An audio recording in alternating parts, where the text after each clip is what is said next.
Explore today's must-have trends and innovative styles at Mrs. B's Clearance and Outlet. Shop one-of-a-kind finds in today's must-have trends. Explore wall-to-wall deals, furniture, flooring, mattresses, home accents, seasonal favorites, and more. Discover unique new home decor, pillows, accessories, and more. There's something perfect for your style and budget. There's new inventory every day at up to 80% off suggested retail. Discover the style and savings of Mrs. B's Clearance and Outlet. When it comes to quality sleep, Ashley has you covered with top mattress brands at winning prices and with special financing options available. You can snooze now and pay later. Plus, your mattress purchase helps give the gift of better sleep to children in need and U.S. Special Operations Forces. Visit your local Ashley store or shop online today and make every snooze count. Financing is subject to credit approval. See store or ashley.com for details.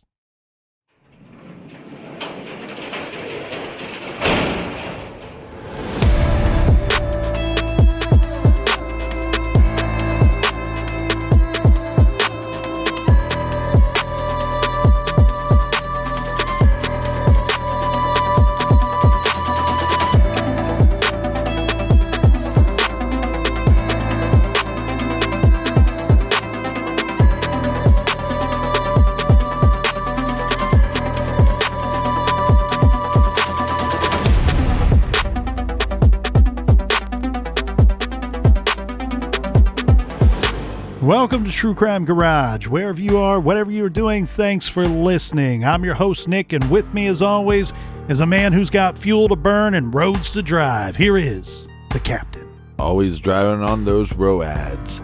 It's good to be seen, and it's good to see you. Thanks for listening. Thanks for telling a friend.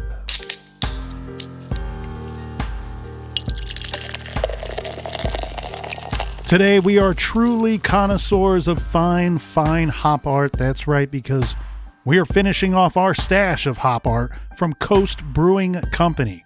This IPA is a little darker than most traditional IPAs because of the caramel malts, which gives it a little sweetness to balance out the wonderful hop presence. Garage grade 4.5 bottle caps out of 5.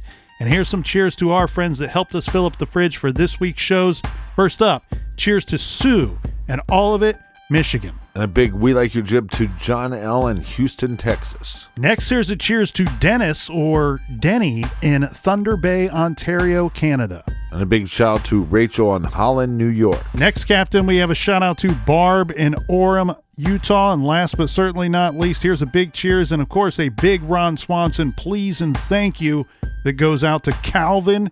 And I think we're going to say Pfafftown, North Carolina. Everyone that we just mentioned, whether you live in Pfafftown or some other made-up place, went to truecrimegarage.com and clicked on the donate button and helped us out with this week's beer fund, and that's why we're giving you those shout-outs. Pfafftown, it's right by Parts Unknown. Make sure you pay your fees.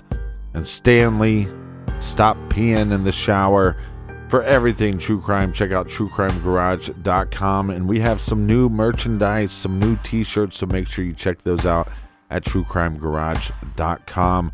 We ship the shirts ourselves, people, and that's enough of the business. All right, everybody, gather around, grab a chair, grab a beer. Let's talk some true crime.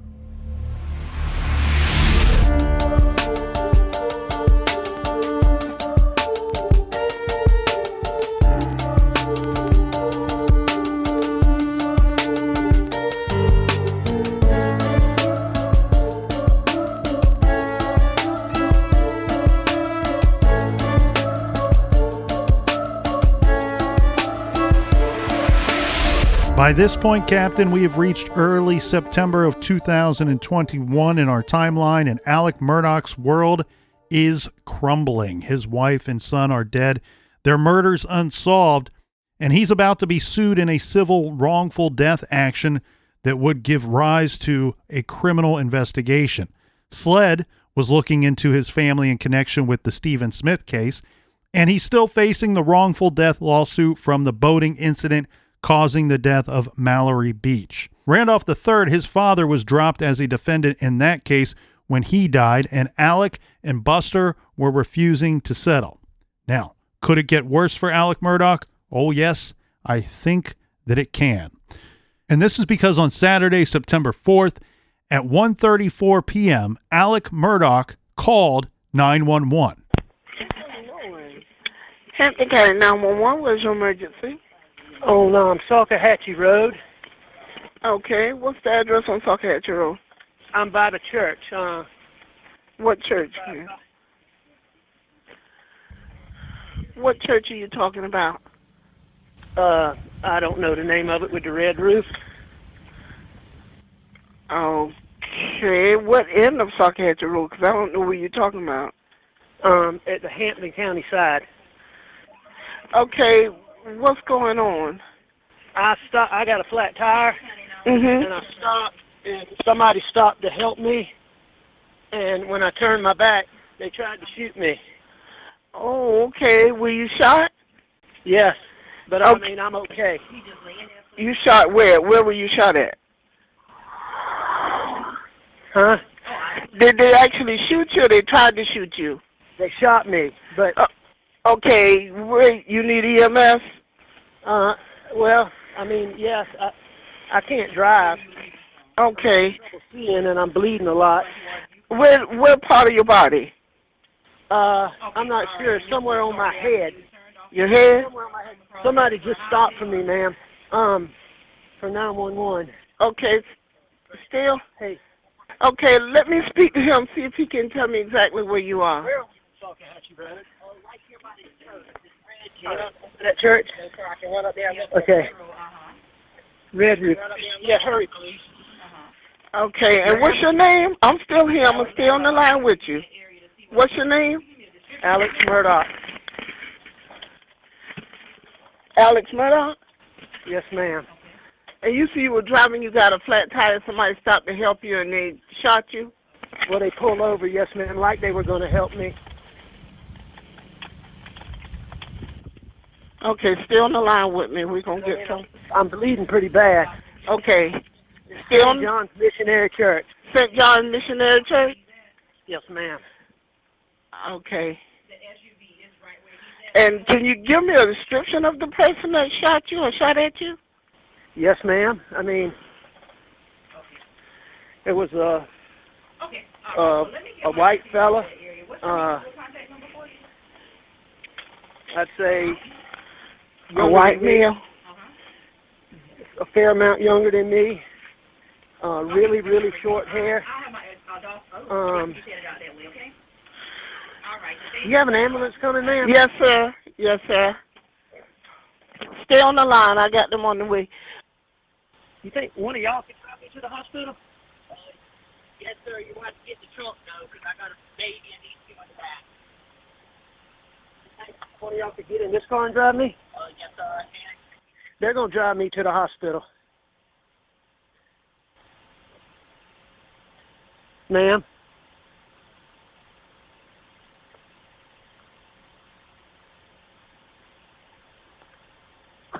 Ma'am?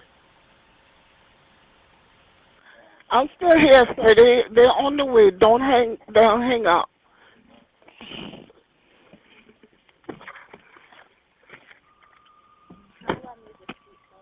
I think my favorite part of that call is when, he's bleeding from the head and he's going, "Ma'am, are you still there?"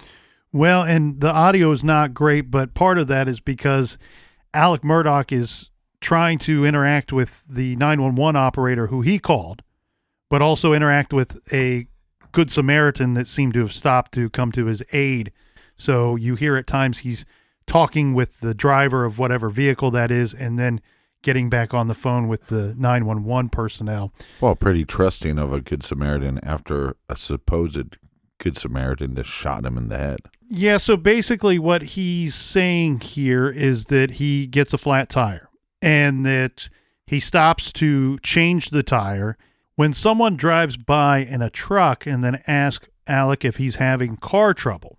And Alec says before he could respond, he hears a gunshot and that the person must have shot him. So he's now calling this in, and now we have another person who seems to have stopped. At some point, he's telling the 911 operator that they've agreed to drive him to the hospital. But from my understanding, Captain, eventually Alec Murdaugh is taken via air ambulance to the hospital. They found him or picked him up in a nearby field and rushed him to the hospital. I wonder if there was a second 911 call made. Yeah, he eventually calls back. And by the time they pick him up, he's about 7 miles from where he says the shooting took place. And this is also when the call first comes in, from my understanding, Captain, he's about 7 miles from his family's hunting lodge, the location, the property where Maggie and Paul were killed. I just want to remind the audience, and I want to remind myself, this Murdaugh saga was not written by the writers of Yellowstone. This is not the Yellowstone podcast. This is True Crime Garage, and this shit is real. It seems to me like the sheriff's deputies and SLED agents who reported to the scene and processed it, they were on scene, obviously, after the emergency personnel arrived, which it looked like it took a good amount of time before emergency personnel to arrive. It seems like there was some kind of confusion as to his exact location, and then if he moved afterward, that would explain the delay. But afterwards, shortly afterwards, because this is phoned in as a shooting, we have the sheriff's department as well as SLED agents there on the scene, processing the scene, as well as Alec Murdaugh's black Mercedes-Benz GL 450 that he was driving that day, looking for clues and evidence. So this looks to be a situation that one might have possibly even expected, right? If you were of the belief that Maggie and Paul were dead, I mean, we know that they're dead. They're the victims of a shooting, a double homicide.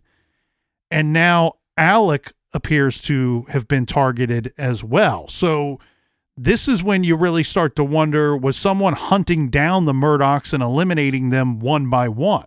Well, obviously, in the double murder case, you can look at it in a sense and go, well, somebody's daughter died in this accidental death, but the person that caused the accident seemed to have no remorse whatsoever.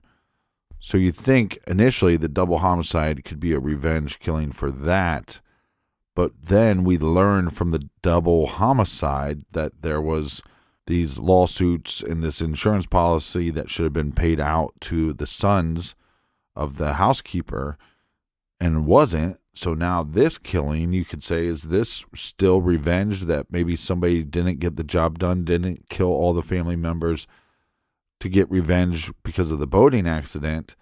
That could be an angle that you're looking at. But the other angle is, what about these lawsuits and this insurance that was never paid? Oh, nobody even told the family about the lawsuits. Is this revenge for that? Well, and by this point, too, we have the Stephen Smith case where the Murdaugh name has been publicly stated by SLED. Again, yes, at this point. Could be revenge for that as well. I mean, there's a long list of people that hate these people, and or would have reason to. Well, yes, and think about it. That's just 3 of the things we know of. It's not like these are just the only 3 shady things that have happened at the hands of the Murdaughs. Right. It would be very difficult to believe that Alec Murdaugh was a perfect saint up until this first incident. Now, according to the state law enforcement authorities, no weapon was found at the scene, and there was a slice in one of Mr. Murdaugh's tires. Now, at first you say, well, this makes sense. Alec is now the target, or he was the target all along and someone got to him. But there's some questions about Alec's story. First, Alec's Mercedes apparently has those run flat tires where you can drive for miles and miles and miles when the rest of us would have a flat tire. And so basically the thought there is, with that technology, he would not have had to change the tire right then and there. And then there's been other people in the community that said, look, the Murdaughs, these people don't change their own tires. And according to Crime Online, quote, a knife reportedly used to slash the Murdaughs' tires was found near the scene. Multiple sources claim the knife was traced back to Murdaugh. On September 6th, 2 days after the shooting, with Alec still recovering, remember, he's in the hospital at this point, recovering from that gunshot.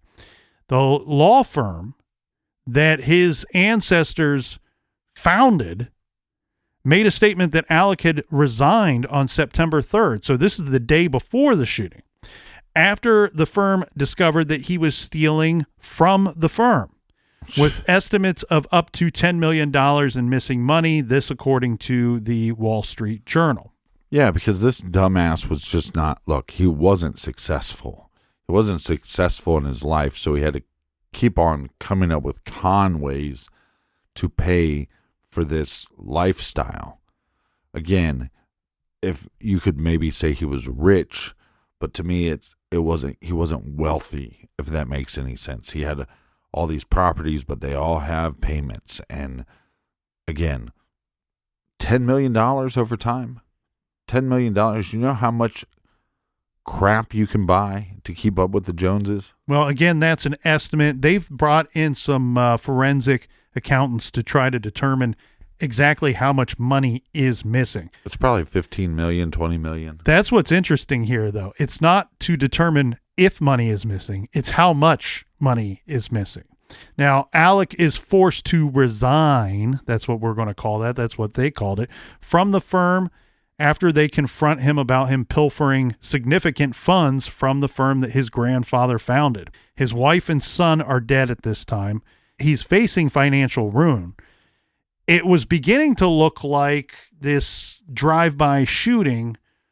Well, maybe there's a chance this is some kind of suicide attempt. By this point, Alec is not well. On the 6th, after being released from the hospital, he was only in the hospital for 2 days, Alec checked himself into a rehab facility. His attorneys released a statement that same day addressed to Alec's family, friends, and colleagues that said, quote, "The murders of my wife and son have caused an incredibly difficult time in my life. I have made a lot of decisions that I truly regret.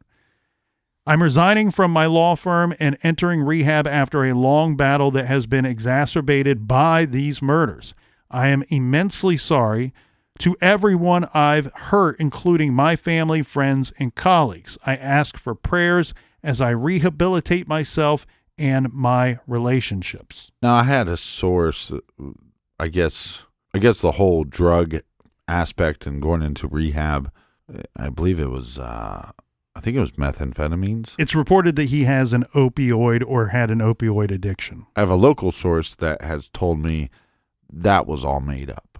Now, I don't have any proof of it, but I guess the thought process there was, if I blame it on a drug addiction because of these double murders were so bad on me that I started using opioids, that makes it look better than just I'm a complete scumbag and willing to do anything and willing to throw anybody under the bus to keep conning myself through this life. Well, I think the general claim here is that he had already had this opioid addiction, but because of the murders, an addiction that was already spiraling out of control got significantly worse very quickly. On September 8th, the South Carolina Supreme Court suspended Alec Murdaugh's license to practice law, effective immediately.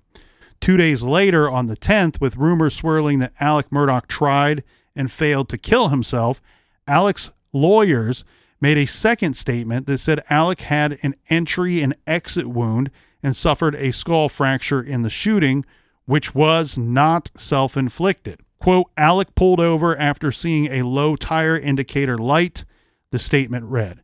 And it goes on to say a male driver in a blue pickup asked him if he had car troubles. As soon as Alec replied, he was shot. Well, it gets worse. On September 13th, SLED announced that it was opening an investigation into claims Alec had misappropriated funds from PMPED as alleged by the law firm. Again, this all starts off with a boating accident, then a double homicide, and then a look back into a hit and run, and also a look back into an accidental death at the Murdaugh's house. So at this point, SLED is investigating all things Murdaugh. Well, it must have been exhausting for Alec to try to maintain his facade and keep up with all of these lies. Because from rehab, Alec calls up SLED and he admits that the shooting incident on the 4th was all engineered by him.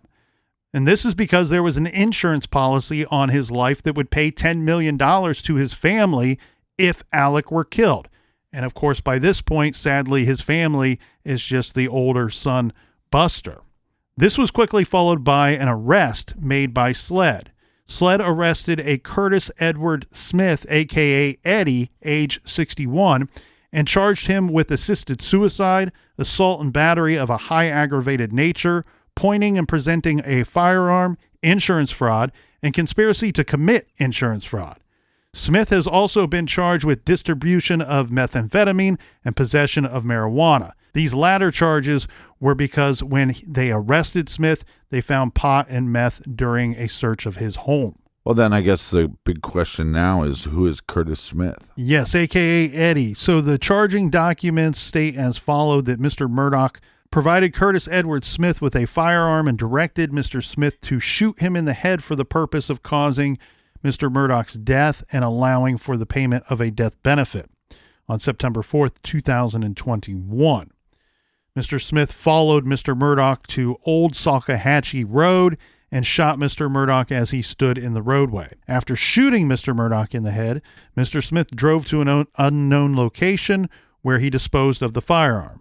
On September 13th, 2021, Mr. Murdaugh provided a statement to SLED admitting to the scheme of having Mr. Smith murder him for the purpose of his son collecting a life insurance policy valued at approximately $10 million. On September 14th, 2021, Mr. Smith admitted to being present during the shooting of Mr. Murdaugh and to disposing of the firearm afterwards.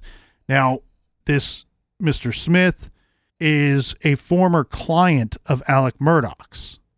He is also Alec's distant cousin, and I guess we'll call him Cousin Eddie, as they are now calling him online.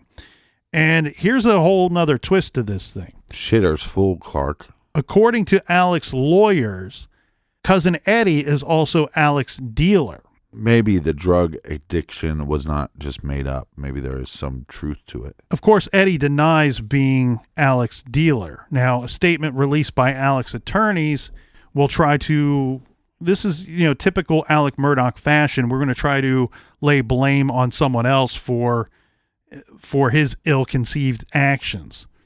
Their statement says that on September 4th, it became clear that Alec believed that ending his life was his only option. Today, he knows that's not true. For the last 20 years, there have been many people feeding his addiction to opioids. During that time, these individuals took advantage of his addiction and his ability to pay substantial funds for illegal drugs. One of those individuals took advantage of his mental illness and agreed to take Alec's life by shooting him in the head. Fortunately, Alec was not killed by the gunshot wound. Alec is fully cooperating with SLED in the investigation into his shooting, opioid use, and the search to find the person or people responsible for the murder of his wife and son. Alec is not without fault, but he is just one of many whose life has been devastated by opioid addiction. So Alec turned himself in, Captain, to the authorities, and he was charged with insurance fraud, conspiracy to commit insurance fraud, and filing a false police report. He was then released on $20,000 personal recognizance bond. He quietly returned to the rehab center in a location that his lawyers refused to disclose. But of course, his lawyers tried to paint Alec's confession in a positive light, telling the Today Show that he didn't want law enforcement spending more time on this fake crime instead of focusing on solving the murders of Maggie and Paul.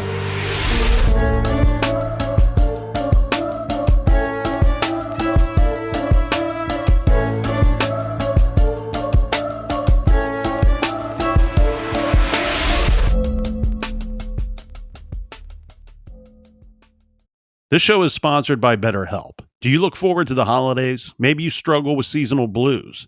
This time of year can be a lot, and it's natural to feel some sadness or even anxiety about it. But adding something new and positive to your life can counteract some of those feelings. Therapy can be a bright spot, something to look forward to make you feel grounded, and to give you the tools to manage everything going on.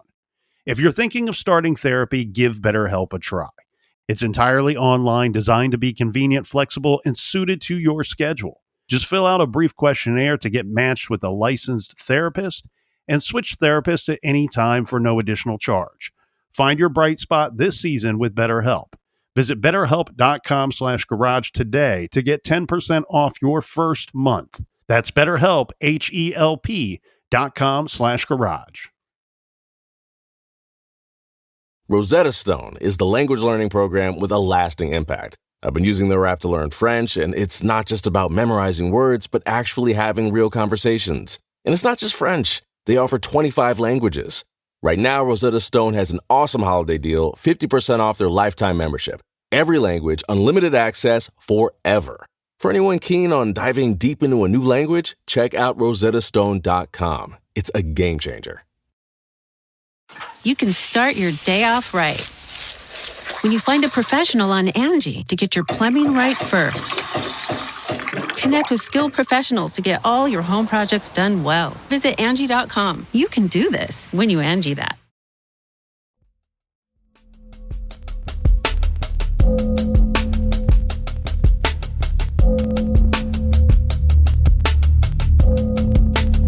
All right. Cheers to everyone still with us. Part 4. And surprise, surprise, there's going to be another 4 parts. This case never stops. We really, truly are yet to see when this case will stop or when any of these cases will have a conclusion to them. So it's kind of a stay tuned situation here. But at his bond hearing, Cousin Eddie Smith, he basically says is that the charges are all crap. And he's going to make his way through the media and the media rounds, and he's going to tell his side of the story or another twist to the whole Murdaugh story. On October 15th, Smith claimed that Alec did not get shot. Did not get shot was his claim. He said there was no conspiracy between the two of them. Instead, he said he was an unknowing participant, that Alec called him on September 4th and asked him to come do some work for him, which he had done work for Alec Murdaugh in the past, handyman type stuff. And he says that he met Alec on the road to where Alec orders him to shoot him. And Smith says he refused. Now, he told the New York Post, quote, "I run over and we wrestled a minute together, me trying to get the gun away from him. Then the gun kind of went off above his head and I got scared to death and I ran to my truck and took off," end quote. He described the incident as the craziest situation I've ever been in and said that he believed he was set up to be the fall guy. Smith told police he disposed of the gun. He said he felt betrayed by Alex because Alec was blaming him for taking advantage of Alec's illness, and also Alec ratted him out for the shooting when Alec was the one who proposed the whole thing to begin with. It's very unclear as to exactly what went down there that day in the middle of the road. We have Cousin Eddie saying one story, and we have Alec Murdaugh saying another. It's also unclear what kind of agreement or arrangement was made between the two. Was it something that they had decided on in advance, or as Cousin Eddie says, he shows up on scene and he's being told then and there that he's involved in something? Right. On the Today Show, Cousin Eddie said, quote, "I didn't shoot him. I'm innocent. If I had shot him, he'd be dead. He's alive." Okay, tell me if I'm following this correctly. He's basically saying, yes, I knew about this plot. I knew about this scam, but I didn't go through with it. But Alec did, and he shot himself. He's saying that he knew about this plot when he showed up to the plot already in action. Right. This wasn't something that, according to Cousin Eddie, that they agreed on well in advance. This is something he's showing up on the scene, and Alec's like, "Here, you're going to shoot me." And then they end up wrestling for the gun. Gun goes off. Cousin Eddie gets scared and flees the scene. Now, I guess maybe he's scared and confused, and then he disposes of the gun. It's all a little weird that he goes forward with disposing of the gun and then just kind of sits there quietly, sitting on his hands for days until Alec Murdaugh starts telling a different story. Because leading up to this, until Alec calls up SLED and admits that, hey, this was a plot that I put together, and here's my version of the events, Alec Murdaugh and his lawyers up to that point were sticking to their guns of, I was shot by somebody that showed up to kill me on the side of the road. They stuck with that for a few days. Well, that's why my policy is just tell the truth. You don't have to remember anything. Or just lie about everything, which seems to be what Alec Murdaugh is doing. You know, there's so many questions here, Captain. It turns out that the weapon used was a .38 caliber revolver. Now, who shot the gun is completely unclear. You know, did Alex shoot himself? Did they wrestle with the gun like Smith said?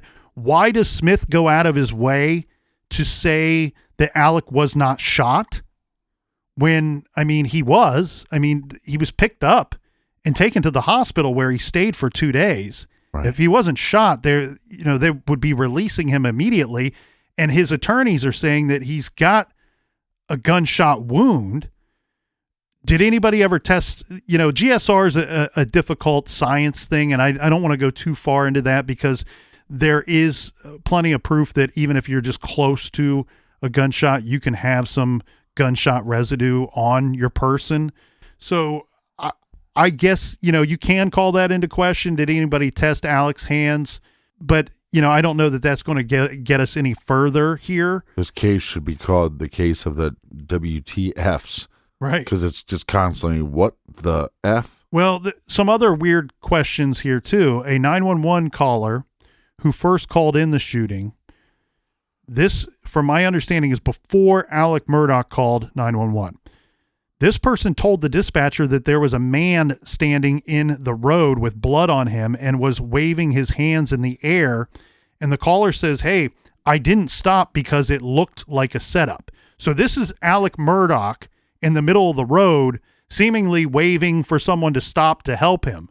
But we know he calls 911 later. And this passerby says this situation looked strange and like a setup, so I wasn't going to stop.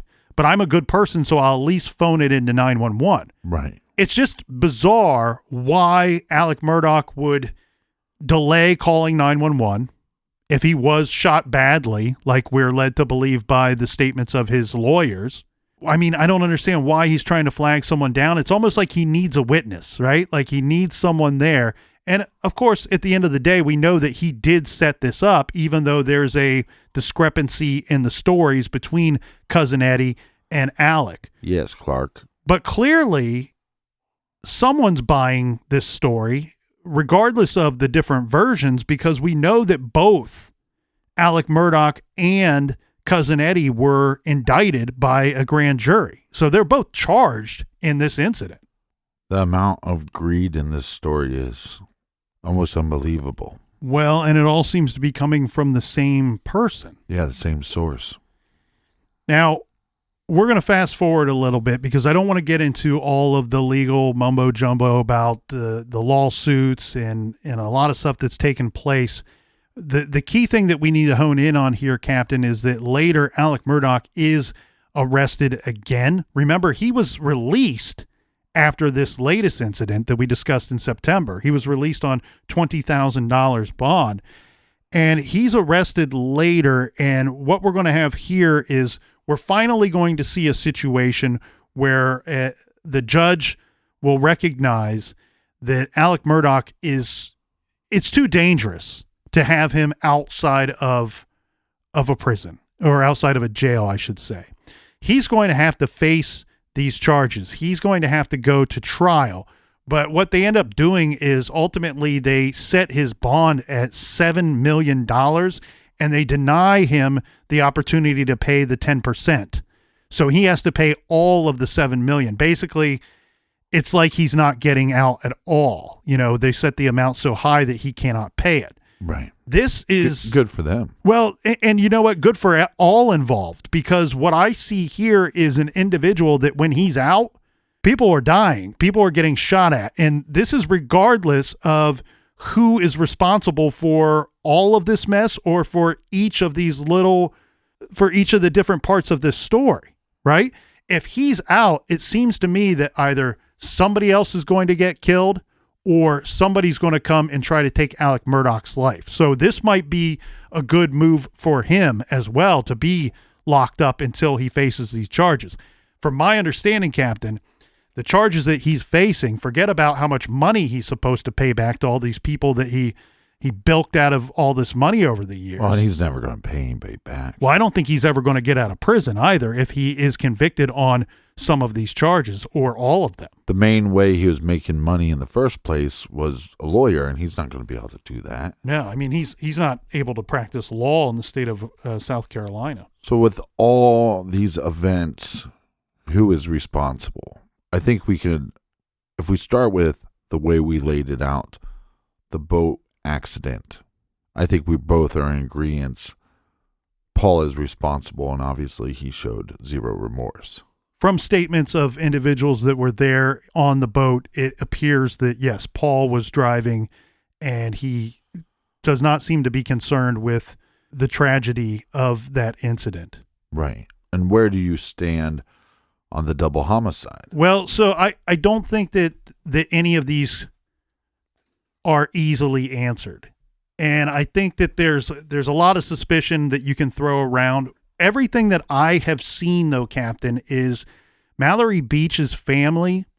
You know, that's where one's mind goes to immediately. They lost their daughter or their sister or, you know, their loved one. Yeah. And so, of course, your mind goes there. I've seen nothing but cooperation from Mallory Beach's family in this whole situation. You know, they can't bring their daughter back, but they're also not violent people.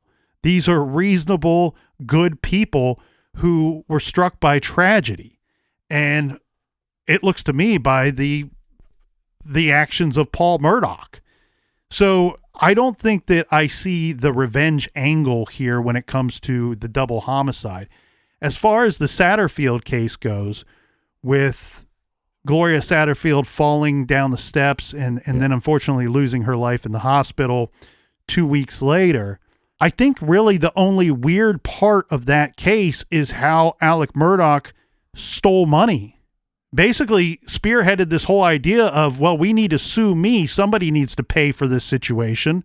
Well, I'm going to help you boys out. And then he uses it to make a bunch of money. I believe it was probably an accident, but the shameful part is that he saw an opportunity to try to take advantage of it.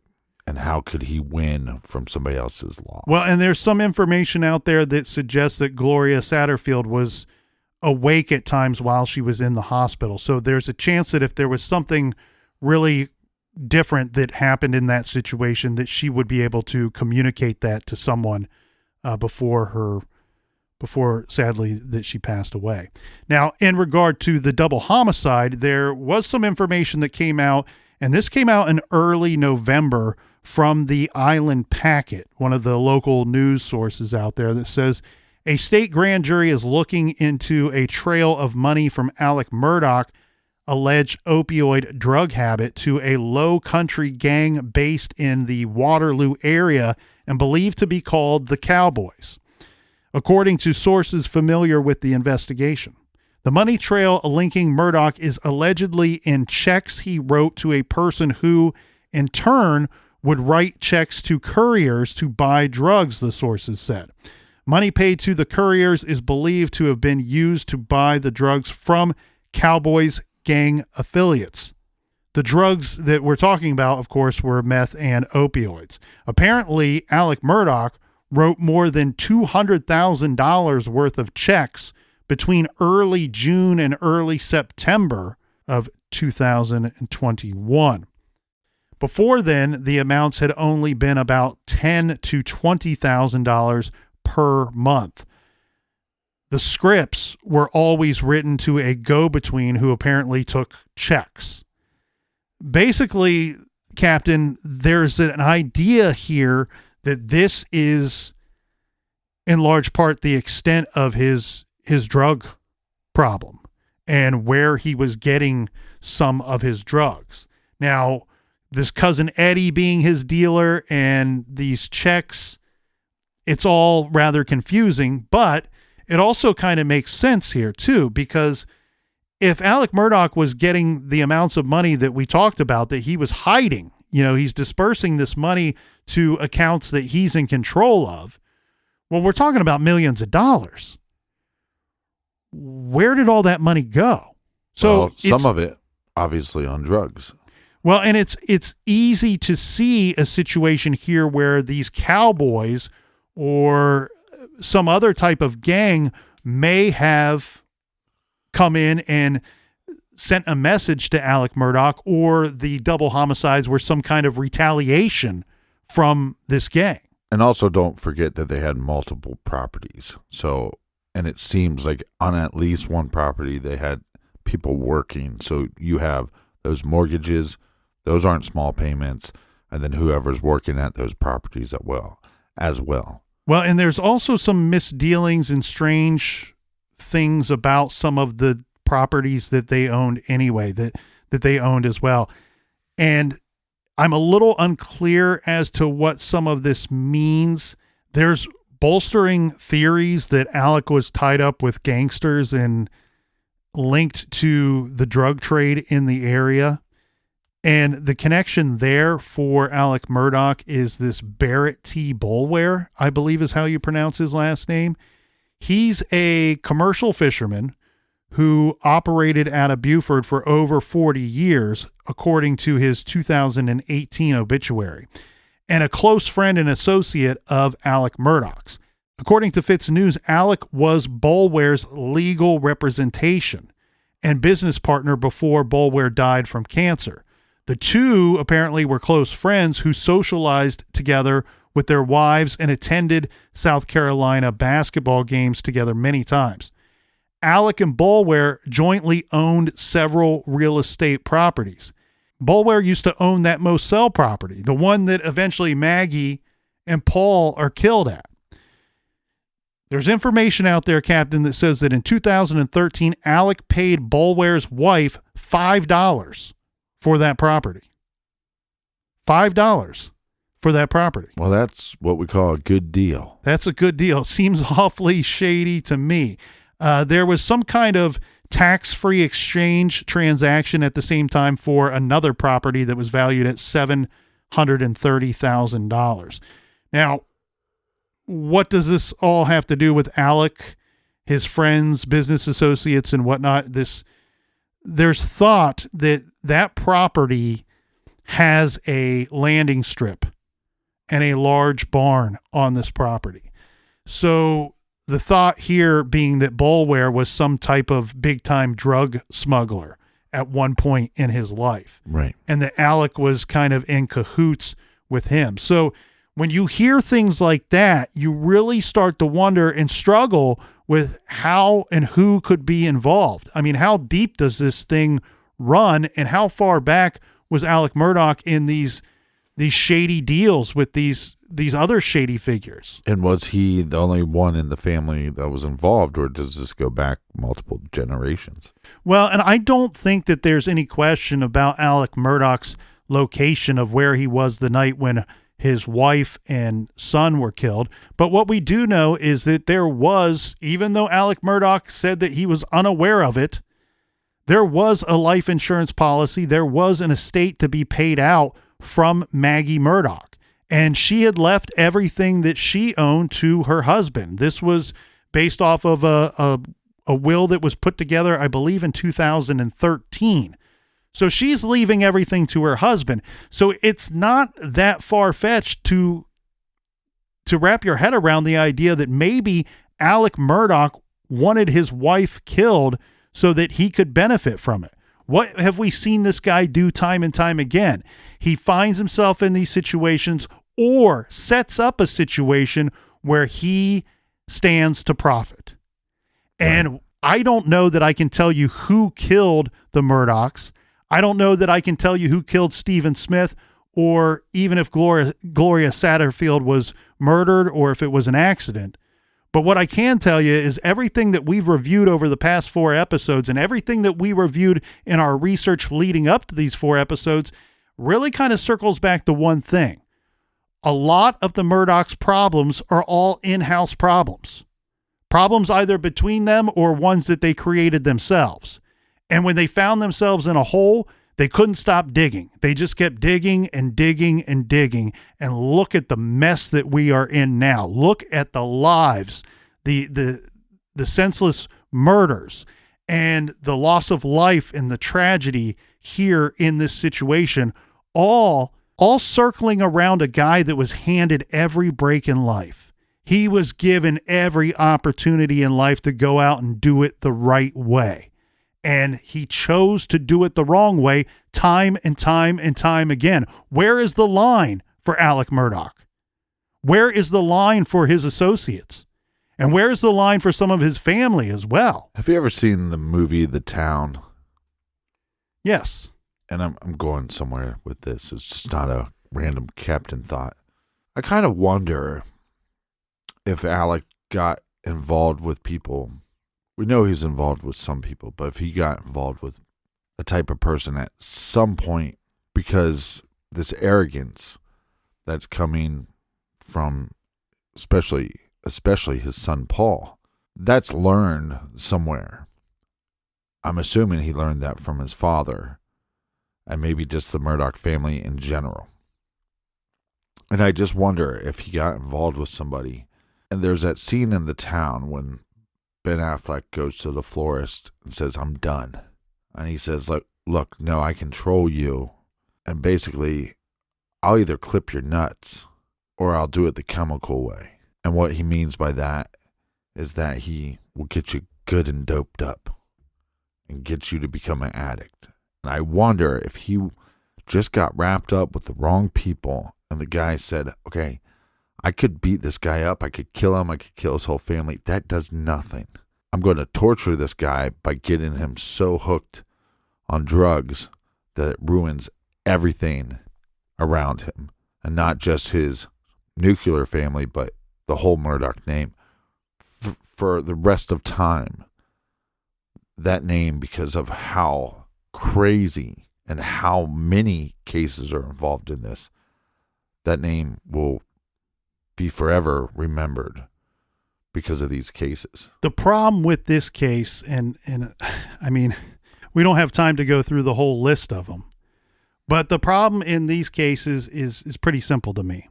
One, when I have a situation and see a situation where Alec Murdaugh is telling one story and then cousin Eddie in regard to the fake suicide attempt on Alec Murdaugh's life, when they are telling two completely different stories, it appears to me, you could go and say, all right, well, one of them's telling the truth and one of them's lying. It's not that clear, man. It's just simply not that clear. It actually looks, even with the stories changing a couple of times, they're still not in line here. And we still have a situation where cousin Eddie disposed of the gun. And he says Alec Murdaugh was not shot. His lawyers say he definitely was shot.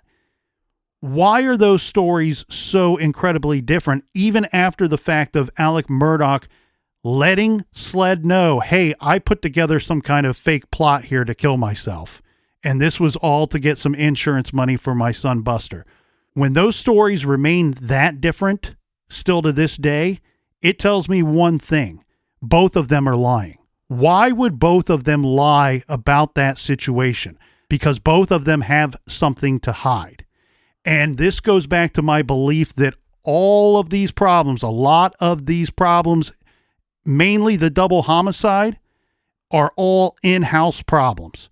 Problems that were created by Alec Murdaugh. And now we sit here and I got two guys that I already know are lying. Two that are telling separate stories. I believe both of them to be lying, and I want to know the motivation for both of them to be lying. And then the whole idea of, could Alec Murdaugh have arranged for his wife to have been killed? I believe it's certainly possible. Right. One thing that's really interesting is we got some really smart people, some really good agencies out there, law enforcement agencies that are going through his financials with a fine-tooth comb. So you would hope that it would be easy to find. But what we've already pointed out, look at how much money is missing.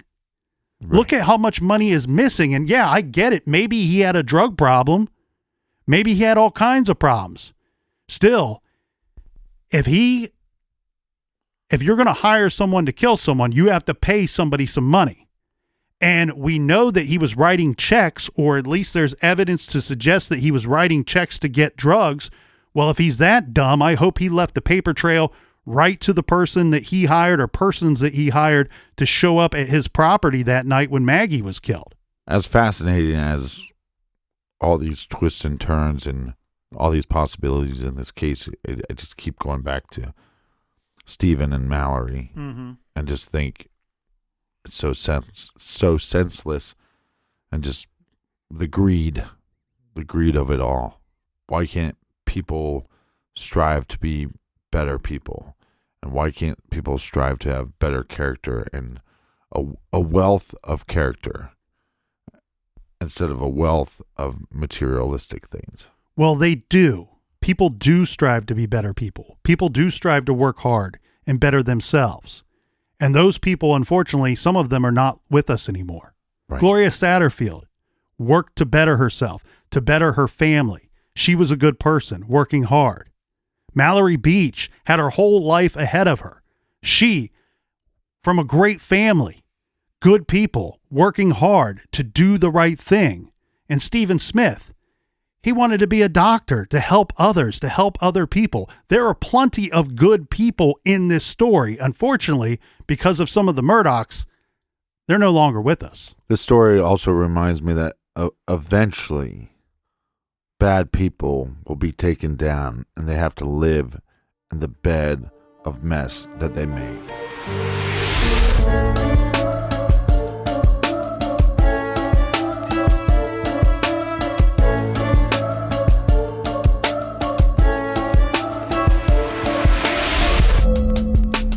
Like always, we want to hear from you. If you have thoughts and opinions on this case, go to truecrimegarage.com and add your comments to the blog. Colonel, do we have any recommended reading for this week? We're going to hit you with a little recommended listening this week. Check out the American Justice podcast. You may have already. They did great work on the Brandon Woodruff case, and now they're doing gangbusters work on the Vincent Cosi case. Check out the American Justice podcast. You can find that recommendation and many other good ones as well on our recommended page at truecrimegarage.com. And until next week, be good, be kind, and don't litter.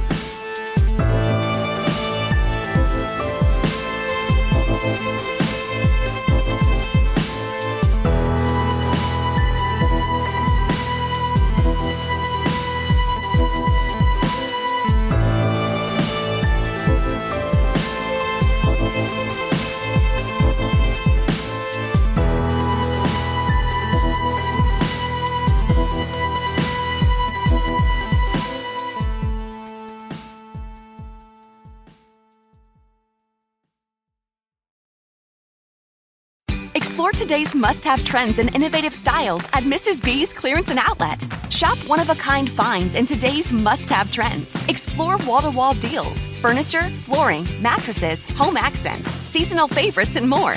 Discover unique new home decor, pillows, accessories, and more. There's something perfect for your style and budget. There's new inventory every day at up to 80% off suggested retail. Discover the style and savings of Mrs. B's Clearance and Outlet.